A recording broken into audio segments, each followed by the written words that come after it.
నమస్కారం, అప్టేక్ జాబ్స్కి స్వాగతం.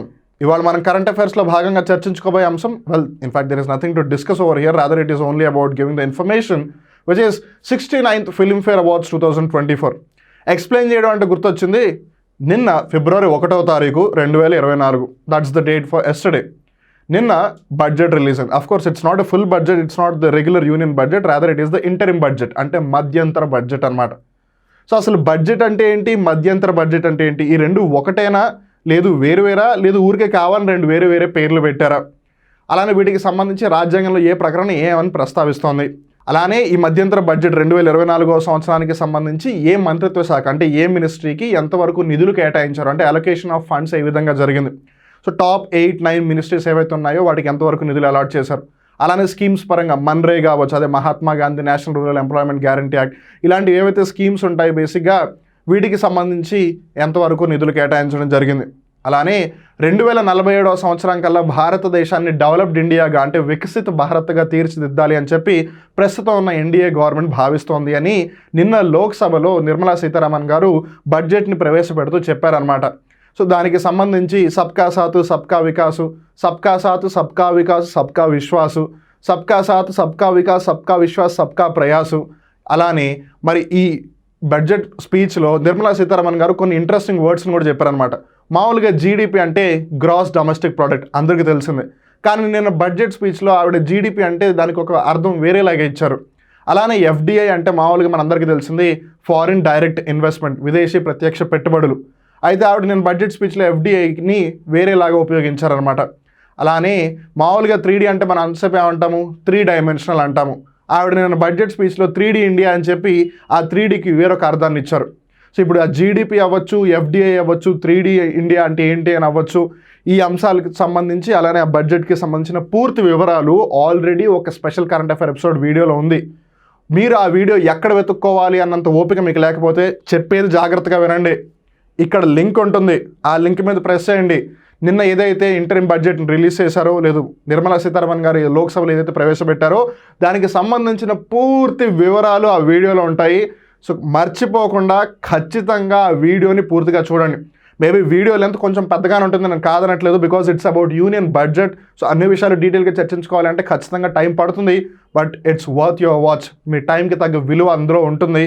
సో అందుకని మర్చిపోకుండా ఆ వీడియోని ఖచ్చితంగా చూడండి. అలానే ఏపీఎస్సీ గ్రూప్ 2 ప్రిలిమ్స్ టెస్ట్ లేదు, ఏపీఎస్సీ గ్రూప్ 2 స్క్రీనింగ్ టెస్ట్ని దృష్టిలో పెట్టుకుని Uptake jobs quick revision prelims booster సిరీస్ని లాంచ్ చేసింది. ఇక్కడ మీకు ఇండియన్ సొసైటీ, జాగ్రఫీలో మళ్ళీ Indian geography, world geography, AP geography, హిస్టరీలో మళ్ళీ ancient history, medieval history, modern history, ఈ సబ్జెక్టులన్నీ కూడా మీకు కేవలం 199 రూపాయలకే లభిస్తుంది అనమాట. ఈ సబ్జెక్టులన్నీ కూడా బేసిక్గా ఒక్కొక్క సబ్జెక్టు 5 గంటల్లో మీకు మొత్తం సిలబస్ అంతా కవర్ చేయబడుతుంది. తద్వారా మీ గ్రూప్ 2 యొక్క ప్రిపరేషన్ ఇంకా సాఫీగా కొనసాగుతుంది. ఒకవేళ వీటికి సంబంధించి మీకు ఏ విధమైన డౌట్స్ ఉన్నా సరే 9133449696కి వెంటనే కాల్ చేయండి, ఎక్కువ ఆలస్యం చేయవద్దు. అలానే ఇంకో విషయం, మొన్న ఆదివారం రోజున ఏదైతే 4th గ్రాండ్ టెస్ట్ జరిగిందో, which is a free grand test which is conducted by uptake jobs plus, దాని విన్నర్స్ లిస్ట్ని అన్ఫార్చునేట్లీ కొన్ని టెక్నికల్ రీజన్స్ వల్ల రిలీజ్ చేయలేదు.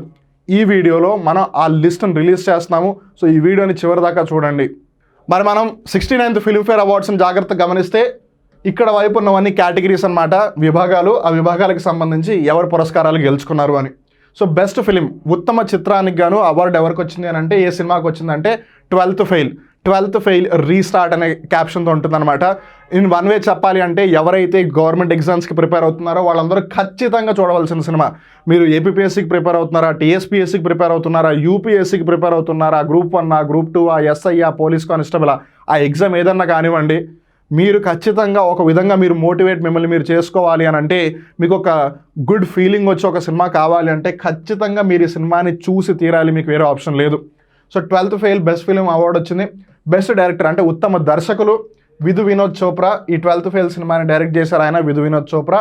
అలానే best actor in leading role male అంటే ఉత్తమ నటుడు Ranbir Kapoor, Animal. Best actor in leading role female Alia Bhatt for Rocky Aur Rani ki Prem Kahani. So ఉత్తమ నటుడేమో రణబీర్ కపూర్ యానిమల్కి గాను, ఉత్తమ నటి ఏమో ఆలియా భట్ రాకీ ఔర్ రాణీకి ప్రేమ్ కహానీ. ఈ సినిమా ఒక విధంగా చెప్పాలి అంటే పేట్రియార్కీ వర్సెస్ మేట్రియార్కీ అని చెప్పచ్చు. ఒక పితృస్వామ్య ఆలోచన ఉన్న కుటుంబం, అలానే ఒక మాతృస్వామ్య ఆలోచన ఉన్న కుటుంబం రెండూ కూడా ఒకవేళ కలిస్తే ఇద్దరూ కూడా ఒక విధమైన కుటుంబాన్ని ఏర్పాటు చేయాలి అంటే అది ఎలా ఉంటుంది అనే అంశాన్ని ఆధారంగా చేసుకుని ఈ సినిమాని తీశారు. సో అందులో నటనకు గాను ఆలియా భట్ గారికి ఉత్తమ నటి పురస్కారం లభించింది. అలానే then comes best film critics Joram by Devashish Makhija. Devashish మఖీజాకి డైరెక్షన్ అనమాట ఈ సినిమాకి. జోరామ్ సినిమా పేరు. ఇది బెస్ట్ ఫిలిం క్రిటిక్స్. మీరు అనొచ్చు ఇక్కడ ఆల్రెడీ బెస్ట్ ఫిల్మ్ ఉంది, ఇక్కడ బెస్ట్ ఫిలిం క్రిటిక్స్ ఏంటి అని. ఈ ఏవైతే ఫిల్మ్ఫేర్ అవార్డ్స్ బేసిక్గా ఉన్నాయో ఇవి హిందీ భాషకి సంబంధించిన పురస్కారాలు అనమాట. టైమ్స్ గ్రూప్, మీరు టైమ్స్ ఆఫ్ ఇండియా వినే ఉంటారు కదా, ఆ టైమ్స్ సంస్థ ఏదైతే ఉందో హిందీ చిత్ర పరిశ్రమ లేదు హిందీ సినీ పరిశ్రమ, హిందీ భాషకి సంబంధించిన సినిమాలు ఏవైతే ఉంటాయో వాటికి సంబంధించిన పురస్కారాలు ఇస్తుంది. ఈ 69వ ఫిల్మ్ఫేర్ పురస్కారాలు మొన్న జనవరి నెలాఖరులో జరిగాయి అనమాట. 27, 28 ఆ పర్టికులర్ టైంలో. ఎక్కడ జరిగిందయ్యా అని అంటే ఇది చాలా ఇంపార్టెంట్, బికాస్ ఇది ఆల్రెడీ వార్తల్లో ఉంది కాబట్టి. Which is gift city. గుజరాత్లో గాంధీనగర్, దాని యొక్క క్యాపిటల్ మనందరికీ తెలిసిందే. గుజరాత్ రాష్ట్రం యొక్క రాజధాని, the state capital is Gandhinagar. ఈ గాంధీనగర్లో ఒక పర్టికులర్ ప్రాంతాన్ని గిఫ్ట్ సిటీగా వాళ్ళు తయారు చేస్తున్నారనమాట. They are building a city over there which is called as GIFT city. దీన్నే కొన్నిసార్లు గిఫ్ట్ ఐఎఫ్ఎస్సి సిటీ అని కూడా అంటూ ఉంటారు. వీళ్ళు దానికి రికగ్నిషన్ ఆల్రెడీ ఉంది, కాకపోతే దాన్ని నెక్స్ట్ లెవెల్కి తీసుకెళ్లాలని చెప్పి 69th ఫిల్మ్ఫేర్ అవార్డ్స్ని అక్కడే కండక్ట్ చేశారు. So definitely it's going to be in the news for sure. So జాగ్రత్తగా గుర్తుపెట్టుకోండి. సో ఏది ఏమైనా సరే ఎంత కాదని ఫిల్మ్ఫేర్ అవార్డ్స్ ఒక విధంగా పాపులర్ కమర్షియల్ సినిమా అంటే ఎక్కువ మందికి నచ్చే సినిమాలు, లేదు ఇన్ జనరల్గా సినిమా అంటే ఇలా ఉంటుంది అన్న ధోరణిలో ఆలోచిస్తుంటుంది అనమాట. But at the same time ఇప్పుడు సినిమాలు అన్నీ కూడా ఖచ్చితంగా అందరికీ నచ్చాలని లేదు. కొన్ని సినిమాలు నిజంగా చాలా మంచి కథతో చాలా బాగా తీస్తారు, కానీ అది అందరికీ నచ్చదు, వాటికి డబ్బులు కూడా సరిగ్గా రావు. బట్ స్టిల్ వాడికి రికగ్నిషన్ అయితే రావాలి కదా అట్లీస్ట్. సో అందుకని క్రిటిక్స్ ఎవరైతే ఉంటారో ఈ సినిమా ఇలా ఉంటే బాగుంటుంది, లేదు ఇలా ఉండకూడదు, దీంట్లో ఇది తప్పు ఇది ఒప్పు అని ఇలా అంటూ ఉంటారు కదా. సో వాళ్ళకి సంబంధించి వాళ్ళ ప్రకారం ఏది బెస్ట్ ఫిలిము, ఎవరు బెస్ట్ యాక్టర్ అని ఇచ్చేది క్రిటిక్స్ అవార్డ్స్ అనమాట. సో ఇదేమో కమర్షియల్ పాపులర్ అంటే ఎక్కువ మంది అనుకుంటున్నది, ఇదేమో కేవలం క్రిటిక్స్ అనుకుంటున్నది. సో క్రిటిక్స్ పరంగా బెస్ట్ ఫిలిం జోరామ్, క్రిటిక్స్ పరంగా best actor Vikrant Massey 12th fail సినిమాకి గాను.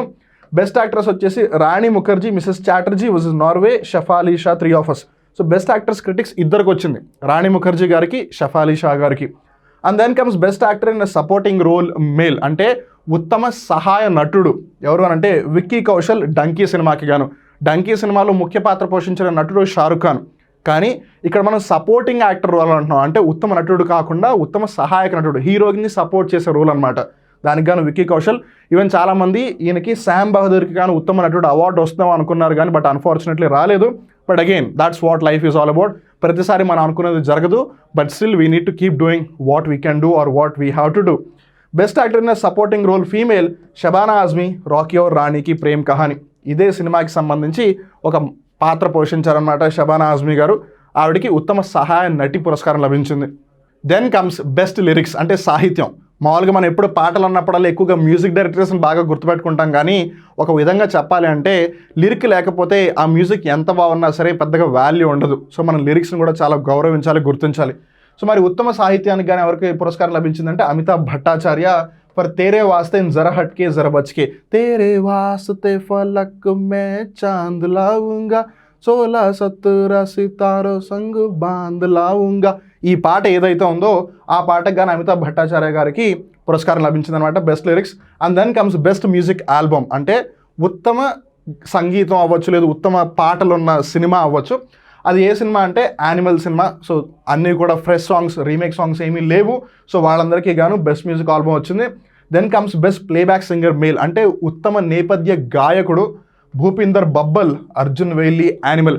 అర్జున్ వెయిలీనే అని ఒక సాంగ్ ఉంటుంది. సో ఆ సాంగ్ కానీ వచ్చిన దానికి. Best playback singer female Shilpa Rao, Besharam Rang from Pathaan, Besharam Rang కహా దేగా ఇన్ హవాని, ఆ పాటకు గాను. దెన్ కమ్స్ బెస్ట్ స్టోరీ ఉత్తమ కథ. ఇక్కడ మీరు జాగ్రత్త గమనించాల్సింది బెస్ట్ మూవీకి బెస్ట్ స్టోరీకి చాలా డిఫరెన్స్ ఉంది. చాలామంది అనుకుంటారు ఏ సినిమాలో కథ బాగుంటే దానికే కదా 2 రావాలి అని. నో, కొన్నిసార్లు కథ బాగున్నా సినిమా సరిగ్గా తీయలేకపోతే దాన్ని ఎవరు చూడరు. సో అక్కడ స్టోరీ బాగానే ఉంది, తీయడం సినిమా తీసే విధానం పోయింది. కొన్నిసార్లు స్టోరీ చాలా అంతగా ఏమి ఉండదు, కానీ తీసిన విధానం బాగుంటుంది, అది జనాలకు నచ్చుతుంది అనమాట. I hope you are getting what I'm trying to say over here. So అందుకని best movie should not always be having the best script or story. అలా అని చెప్పి ఉత్తమ కథ ఉంది అని చెప్పి దానికి ఖచ్చితంగా ఉత్తమ చిత్రం పురస్కారం రావాలని కూడా రూల్ ఏం లేదు. But if it comes that's good. So ఏదైనా బెస్ట్ స్టోరీ ఉత్తమ కథ ఏ చిత్రానికి లభించింది అని అంటే అమిత్ రాయ్ గారికి OMG 2 అంటే ఓ మై గాడ్ 2 అనమాట. తర్వాత దేవశీష్ మఖీజా జోరామ్ సినిమాకి. గుర్తుంది కదా బెస్ట్ మూవీ క్రిటిక్స్ కూడా జోరామ్ మూవీకే వచ్చింది. ఇక్కడ మళ్ళీ స్టోరీ కూడా దానికి వచ్చింది. Best screen play Vidhu Vinod Chopra 12th fail. Screen play అంటే ఒక సీన్ జరిగిన తర్వాత దాని నెక్స్ట్ సీన్ ఏం రావాలి, దాని నెక్స్ట్ సీన్ ఏం రావాలి. కొన్ని సినిమాల్లో సినిమా మొత్తం స్ట్రైట్గా లీనియర్గా వెళ్తుంటుంది, సడన్గా ఒక ఫ్లాష్ బ్యాక్ వస్తుంది, ఫ్లాష్ బ్యాక్ అయిపోయింది, మళ్ళీ సినిమా కనెక్ట్ అయిపోతుంది. కొన్ని సినిమాలు ఏమో ముందుకి వెనక్కి, అంటే present flashback, present flashback, కొన్నిసార్లు flashback present, flashback present, ఇలా ముందుకి వెనక్కి తిప్పుతూ ఉంటారు. దాన్నే స్క్రీన్ ప్లే అంటారు. తర్వాత బెస్ట్ డైలాగ్స్, ఉత్తమ సంభాషణలు Ishita Moitra for Rocky Aur Rani ki Prem Kahani. And then comes best background score. మీరు అనొచ్చు బ్యాక్గ్రౌండ్ స్కోర్ ఏంటి మాస్టర్ అని. సింపుల్గా చెప్పాలి అంటే బ్యాక్గ్రౌండ్ మ్యూజిక్ అనమాట. సో ఆ బ్యాక్గ్రౌండ్ మ్యూజిక్ని ఆబ్వియస్లీ మీరు క్వాంటిఫై చేయలేరు. ఇప్పుడు పాటలు అనుకోండి, ఓకే ఇది ఒక పాట అని చెప్పచ్చు. బట్ బ్యాక్గ్రౌండ్ మ్యూజిక్ ఏదైతే ఉంటుందో అది ఒక్కొక్క సీన్ దగ్గర ఒక్కొక్కలా ఉంటుంది కాబట్టి మీరు దాన్ని క్వాంటిఫై చేయలేరు. ఎందుకంటే స్టార్టింగ్లో వచ్చిన సౌండ్ మళ్ళీ ఎండింగ్లో కూడా రావచ్చు. ఇప్పుడు దాన్ని మీరు 2 కింద కన్సిడర్ చేస్తారా, లేదా ఆల్రెడీ ఒకసారి వచ్చింది కాబట్టి అదే రిపీట్ చేస్తాను కాబట్టి దాన్ని ఒకదాని కింద కన్సిడర్ చేస్తారా? అందుకని దాన్ని బ్యాక్గ్రౌండ్ మ్యూజిక్ అనే దానికన్నా బ్యాక్గ్రౌండ్ స్కోర్ అంటారనమాట. సో ఆ బెస్ట్ బ్యాక్గ్రౌండ్ స్కోర్ ఎవరికి వచ్చిందంటే హర్షవర్ధన్ రామేశ్వర్ ఫర్ యానిమల్. గుర్తుపెట్టుకోండి, తిను తెలుగువాడు, సో ఖచ్చితంగా అడిగే అవకాశం ఉంటుంది. యానిమల్ మూవీ డైరెక్టర్ని కూడా గుర్తుపెట్టుకోండి, Sandeep Reddy Vanga. Best cinematography Avinash Arun Dhaware 3 of Us. ఈ 3 of Usలో షఫా అలీ షా గారికి బెస్ట్ యాక్ట్రెస్ క్రిటిక్స్ అవార్డు లభించింది. Best production design Subrata Chakraborty Amit Ray for Sam Bahadur. Production design అంటే ఏంటి, ఇప్పుడు మీరు సినిమాలో కనుక చూస్తే సెట్లు అవ్వచ్చు లేదా సీన్స్ అవ్వచ్చు, అరే ఇదేదో నిజంగానే ఉన్నట్టుంది అన్నంతలాగా మీకు అనిపిస్తుంది. ఆ విధంగా వాళ్ళు ప్రొడక్షన్ డిజైన్ని చేశారు. ఇప్పుడు డబ్బులు అయితే అందరూ పెట్టేస్తారు. ఇప్పుడు ఉదాహరణకి చార్మినార్ ఉంది, చార్మినార్ దగ్గరికి వెళ్ళి షూటింగ్ చేయకూడదు అని అన్నారు. ఉదాహరణకి ఒక్కడు సినిమా తీసుకోండి, ఒక్కడు సినిమాలో చార్మినార్ సెట్, అది నిజమైన చార్మినార్ కాదు. సో కానీ మనకి చాలామంది చూస్తే అనిపిస్తుంది, ఓ నిజంగానే చార్మినార్కి వెళ్ళి షూటింగ్ చేశారో అన్నట్టుగా అనిపిస్తుంది. దాని అర్థం ఏంటిది, వాళ్ళు ప్రొడక్షన్ డిజైన్ చాలా బాగా చేశారు అని. అట్లా బెస్ట్ ప్రొడక్షన్ డిజైన్ ఏ సినిమాకి వచ్చిందంటే శామ్ బహదూర్ సినిమాకి అనమాట. ఈ సినిమాని కూడా ఖచ్చితంగా చూడండి, because this is about Sam Manekshaw. మన ఇండియన్ ఆర్మీకి సంబంధించి one of the prolific person అని చెప్పొచ్చు, ప్రొలిఫిక్ పర్సనాలిటీ అని చెప్పొచ్చు. ఇందిరాగాంధీ గారు ప్రధానమంత్రిగా ఉన్న సమయంలో శామ్ మానెక్షా గారు కూడా ఉన్నారు. సో ఆయన బయోపిక్ అని చెప్పొచ్చు అనమాట. ఆయన జీవిత కథను ఆధారంగా చేసుకుని శామ్ బహదూర్ అనే సినిమా తీశారు. సో ఖచ్చితంగా చూడండి. And then comes best costume design Sachin Lovalekar, Divya Gambhir, Nidhi Gambhir for Sam Bahadur. Again costume design అంటే ఇప్పుడు వాళ్ళందరూ కూడా యూనిఫామ్స్ అవన్నీ వేసుకుంటారు. ఆ యూనిఫామ్స్ కూడా ఏముంది, ఆర్మీ అంటే అన్ని చోట్ల ఒకటేలా యూనిఫామ్ ఉంటుందని మనం అనుకుంటాం. కానీ మీరు జాగ్రత్తగా గమనిస్తే ఆర్మీలో కూడా కేటగిరీస్ని బట్టి, బెటాలియన్స్ని బట్టి యూనిఫామ్స్ మారిపోతూ ఉంటాయి. అండ్ ఆ యూనిఫామ్ని కూడా చూస్తే ఓ నిజంగానే ఇది యూనిఫామ్ లాగా ఉంది అన్నట్టు మీకు అనిపించాలి. అలానే కాస్ట్యూమ్ చూస్తే అవును ఇలాంటి పరిస్థితులలో ఇలాంటి వస్త్రాలు ధరిస్తారు, ఇలాంటి యూనిఫామే వేస్తారు, వాళ్ళు నిజమైన ఆఫీసర్లా అనేటట్టుగా ఉండాలన్నమాట. సో అందుకని బెస్ట్ కాస్ట్యూమ్ డిజైన్ వీళ్ళ ముగ్గురికి వచ్చింది. Then comes best sound design Kunal Sharma for MPSE or Sam Bahadur, sync cinema Animal అనమాట. సో కునాల్ శర్మకి ఏమో శామ్ బహదూర్ గాను, సింక్ సినిమా యానిమల్ గాను బెస్ట్ సౌండ్ డిజైన్ అవార్డు వచ్చింది. సౌండ్ డిజైన్ అంటే ఏంటి, ఇప్పుడు సౌండ్ ఏ విధంగా ఉండాలి అని. ఇప్పుడు టన్ టన్ టన్ ఇది ఉంది, ఇది ఒకవేళ మీరు పీస్ఫుల్ మ్యూజిక్లో ఇవ్వాలనుకోండి టన్ టన్ టన్ అని వస్తుంది. అది కొంచెం థ్రిల్లర్గా సస్పెన్స్గా ఇవ్వాలంటే టన్ టన్ టన్ అని వస్తుంది. సో ఆ సౌండ్ ఏ విధంగా డిజైన్ చేస్తానని బేసిక్గా నేను మీకు బేసిక్గా చెప్తున్నాను. So that is what sound design is all about.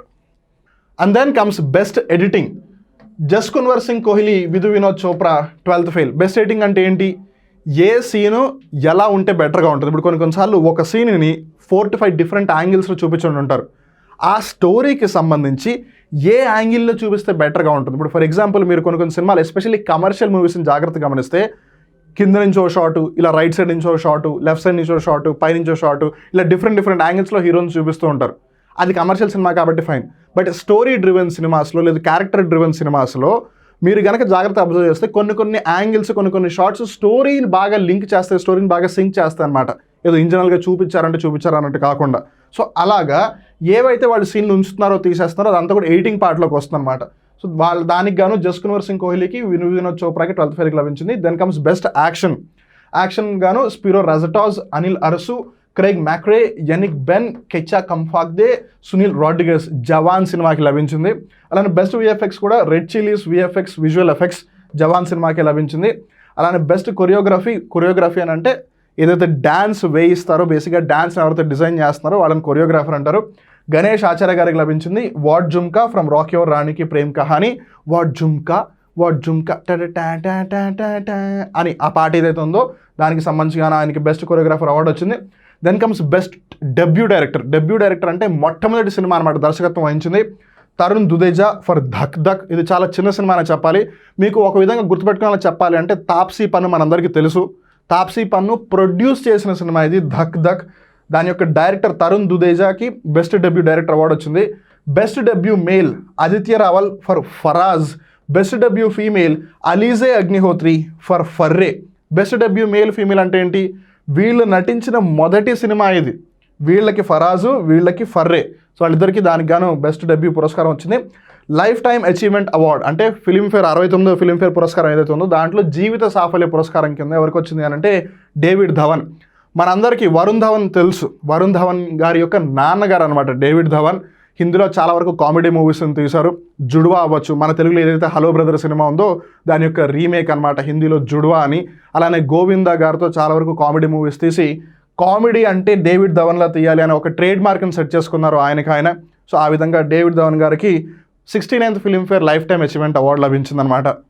Even though సినిమాలు అందరికీ ఇష్టమైనా సరే, ఫిలింఫేర్ అవార్డ్స్ గురించి అందరికీ తెలుసుకోవాలని ఇంట్రెస్ట్ ఉన్నా సరే, మీరందరూ దేనికోసం వెయిట్ చేస్తారని నాకు తెలుసు. And that is regarding the 4th free grand test that has been conducted. Because ఆ టాపర్స్ లిస్ట్ ఏదైతే ఉందో ఫర్ వేరియస్ రీజన్స్ ఇప్పటివరకు రిలీజ్ చేయలేదు. సో చాలామంది యూట్యూబ్ కామెంట్ సెక్షన్ కూడా అడుగుతూ ఉన్నారు. First things first, here is your list.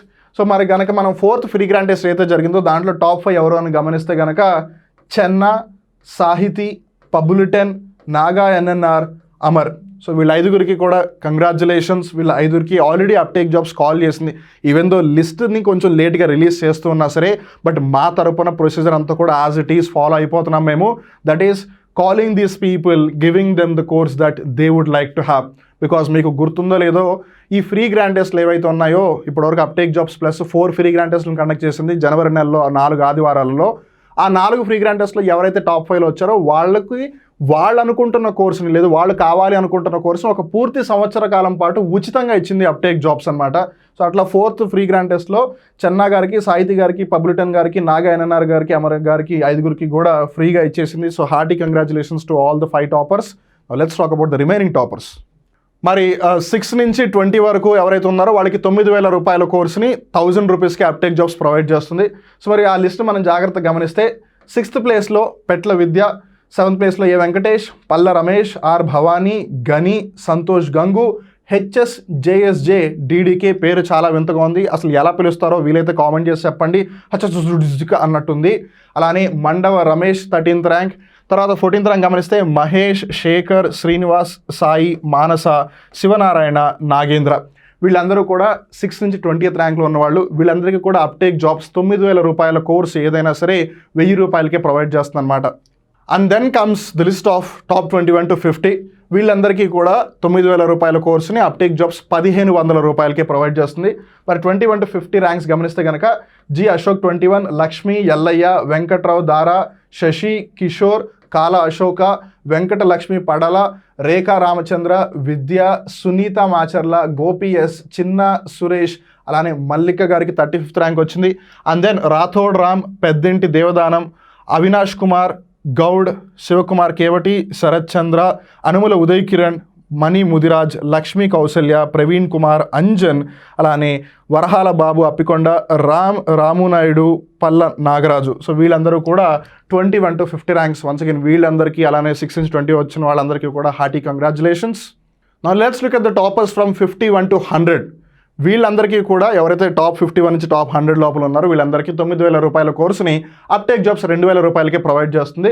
So మరి 51 నుంచి ర్యాంక్స్ గమనిస్తే ఎం వినోద్, వినయ్ కుమార్, శివాజీ, నూరజా, శ్రీనివాస్, దత్తాత్రేయ, నాగ్, బోయల్పల్లి, కె మధు, శివారెడ్డి, సూర్య తాటికొండ, చరణశ్రీ, నాగబాబు, కొప్పల తిరుమల ప్రసాద్, శివకుమార్, జాదవ్ తూకారాం, చరణ్, ఏ ప్రమీళ, రమేష్, స్నేహ, రవళి గారికి 70th ర్యాంక్ వచ్చింది. తర్వాత ఇక్కడ మనం గమనిస్తే చంద్ర యాదవ్, సాయి, కొండ్రపు సాయి కుమార్, వర్ధిని, పద్మ, సాయి, మహాలక్ష్మి, బొబ్బిలి, మీరా షేక్, జగన్ తన్గుల, ఇంతియాజ్, ప్రియాంక, మేఘన, Abhikshit, Bhargav, Nani, ragabhazi@gmail.com. Just suggestion చెప్తున్నాను, మీరు ఇట్లా ఈమెయిల్సే పెట్టేస్తే స్పామ్ చేసే అవకాశాలు కూడా ఉంటాయి. మీకు ఊరికే టార్చర్ పెట్టే రోజులు కూడా మేబీ ఉండొచ్చు. నేను ఇది జనాలకు చెప్పడం కాదు, మిమ్మల్ని మీరు సేఫ్గా ఉంచుకోవడం కోసం చెప్తున్నాను. సో మీరు ఈమెయిల్ చెప్పేశారు, పాస్వర్డ్ని హ్యాక్ చేయడం పెద్ద టైం కాదు ఈ రోజుల్లో, బికాజ్ ఏవేవో చేసేస్తున్నారు. సో అందుకని మీ ప్రైవసీని మెయింటైన్ చేసుకోవాలనుకుంటే ఇలాంటి ఈమెయిల్ ఐడీస్ పెట్టకుండా ఉండడం మంచిది. ఏది ఏమైనా సరే టాపర్స్లో వచ్చారు, సో మీకు తెలిసే ఉంటుంది ఖచ్చితంగా. Just be aware of it. అలానే కావ్యశ్రీ అల్లు, నాగదత్తు, కే సంధ్య, గుణశేఖర్, అలానే కిల్లరి ప్రతాప్ గారు, వీళ్ళందరూ కూడా 51 నుంచి 90 దాకా వచ్చారు. నాకు తెలుసు ఇంకా 91 to 100 లిస్ట్ ఉంది, నేను దాని గురించి కూడా చెప్తాను. సో వీళ్ళందరికీ కూడా హార్టీ కంగ్రాచులేషన్స్. మరి 91 నుంచి 100 వరకు ఎవరైతే టాపర్స్ ఉన్నారో వాళ్ళ లిస్టుని గమనిస్తే సంధ్య, సాయి రూప, పి గీతమ్మ, సురేష్, నాగబాబు, సతీష్ చౌదరి, ఎస్వి నారాయణ, జే ఖని, టెస్ట్ వీడియో, రమ్య. ఇది ఏం పేరో నాకు తెలియట్లేదు, టెస్ట్ వీడియో అంటే అలాంటి పేరు అసలు ఎవరైనా పెట్టుకుంటారా అని. Well anyways that's a really surprising name. ఇందాక HSJJDDDK సంథింగ్ ఏదో పేరు ఉంది, దాని తర్వాత వింత పేర్లు పెట్టుకోవడం తప్పని కాదు, బట్ కొన్నిసార్లు that goes out of the convention అనమాట. ఎనీవేస్ టాప్ 1 నుంచి టాప్ 100 వరకు అందరికీ కూడా హార్టీ కంగ్రాచులేషన్స్. నా తరపున అలానే అప్టేక్ జాబ్స్ తరపున కూడా మీరందరూ ఇలానే బాగా పర్ఫామ్ చేస్తూ, మీరు అనుకుంటున్న ఎగ్జామ్స్ అన్ని బాగా రాస్తూ, మీరు అనుకుంటున్న ఉద్యోగం ఏదైతే ఉందో అది మీకు రావాలి అని, మీ కుటుంబం అలానే మీరు యాజ్ అన్ ఇండివిజువల్గా కూడా హ్యాపీగా ఉండాలని మనస్ఫూర్తిగా కోరుకుంటున్నాము. మళ్ళీ ఇంకో రోజు ఇంకో కొత్త కరెంట్ అఫైర్ ఎపిసోడ్లో కలుద్దాం. గుర్తుపెట్టుకోండి, నిన్న ఫిబ్రవరి 1వ తారీఖు 2024 సాయంత్రం ఏదైతే మధ్యాహ్నం నిర్మలా సీతారామన్ గారు ఇంటరిమ్ బడ్జెట్, మధ్యంతర బడ్జెట్ని ప్రవేశపెట్టారో దానికి సంబంధించిన ముఖ్య అంశాలు అన్నీ కూడా చాలా క్షుణ్ణంగా చర్చించడం జరిగింది. సో మీరు బేసిక్గా ఆ వీడియో చూస్తే 2024కి సంబంధించి అన్ని అంశాలు డీటెయిల్గా తెలుసుకున్న వాళ్ళే అవుతారు.